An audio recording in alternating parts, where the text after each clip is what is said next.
Hey folks, so as we are tackling our next sonnet, I wanted to give you just a verbal cue for the reading of the poem for today, and I also wanted to just provide a little bit of a frame for sonnets. And we are starting with we started with a sonnet yesterday, um, and I wanted to show you perhaps a more traditional type of sonnet that is the Shakespearean. And I wanted to start that kind of technical discussion with a poem that is very familiar to you. You read this your freshman year with Miss Shemazian and Miss Lindstead. So I wanted to have you revisit it because you've read it before and looked at content prior. And hopefully, with that kind of added scaffolding, we can move on with our technical kind of piece here. So you have a slideshow attached to this that just overviews a few things for you. You also have a reading of the poem or a copy of the poem. And for tonight, you're only needing to read and mark it, and we'll use tomorrow to kind of bridge some of these ideas.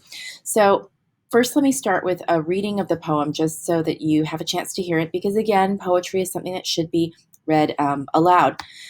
So in terms of your poem, this is your copy, and you can annotate on paper or in Cami or Digo, whatever works best for you. If you prefer to grab a piece of paper and write down line references and notes, that's fine by me as well. So your poem that you are tackling today is Sonnet 130 by William Shakespeare, coined as "My mistress's eyes are nothing like the sun," since that is the first line of the sonnet. And a little bit of trivia for that, for those of you who like Sting or the Police, the musician, one of his most popular solo albums is an allusion. The album title is an allusion to this poem. The album is called Nothing Like the Sun. So let's take a listen to this poem, and then we'll go ahead and take a look at some of the more technical pieces in it. My mistress's eyes are nothing like the sun. Coral is far more red than her lips red. If snow be white, why then her breasts are dun. If hair be wires, black wires grow on her head. I have seen roses damasked, red and white, but no such roses see I in her cheeks. And in some perfume there is more delight than in the breath that from my mistress reeks. I love to hear her speak, yet well I know that music hath a far more pleasing sound. I grant I never saw a goddess go. My mistress, when she walks, treads on the ground. And yet, by heaven, I think my love is rare, as any she belied with false compare. And so that is one of our probably most accessible examples of a Shakespearean sonnet. And like I said, it's a pretty well anthologized one because it is such an understandable poem in terms of subject and comment from Shakespeare. So you'll see that it is structured very traditionally, and I would recommend one of the first things that you do is go through and note the things that make it a Shakespearean sonnet. So I would actually mark where your 3 quatrains are. So I would count the first 4 lines and draw a line separating that from the next, and count another 4 lines and draw a line, and so on and so on. Mark it until you've got your 3 quatrains marked and your rhyming couplet marked. Remember again that a quatrain is a 4-line stanza. A couplet is a 2-line stanza, like quattro and couple. And again, please note a couple of things. I know that with your freshman English teachers, you looked pretty heavily at the figurative language in this poem. You looked at the similes and the metaphors. And that's part of what I like about this poem is the devices that Shakespeare uses are very, very visible to you, which gives us the opportunity to focus on the things that maybe are perhaps less familiar. So in terms of that, I do want to have you take a moment to look at the syntax and structure of the poem. We know it's a sonnet, and you've already divided up the lines.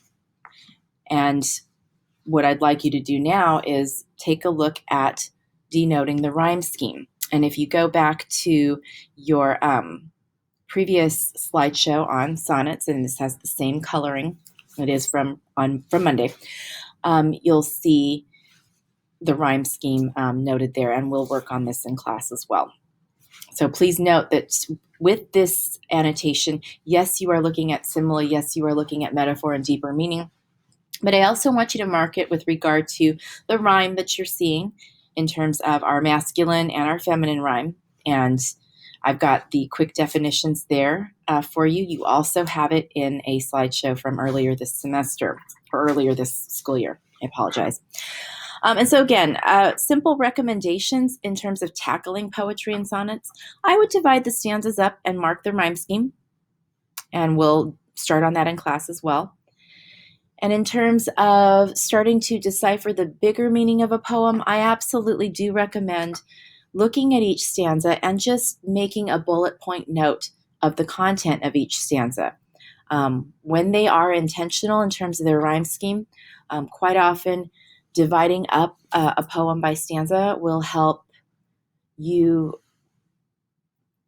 attack the poem in chunks and attack the meaning in chunks. And for some of us for whom poetry is a struggle, this is one of the ways that I think can help do that.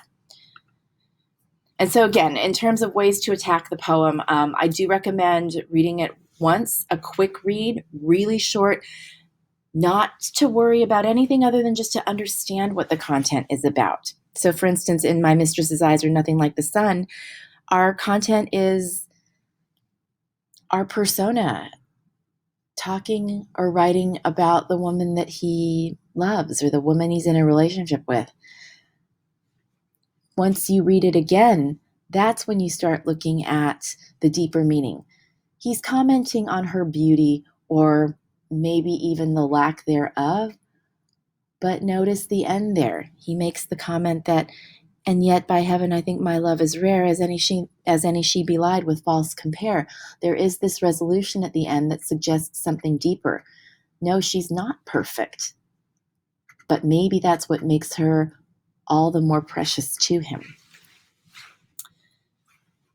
Once you've got that piece, that's when you go back and start looking for the distinct pieces of language that helped you get there.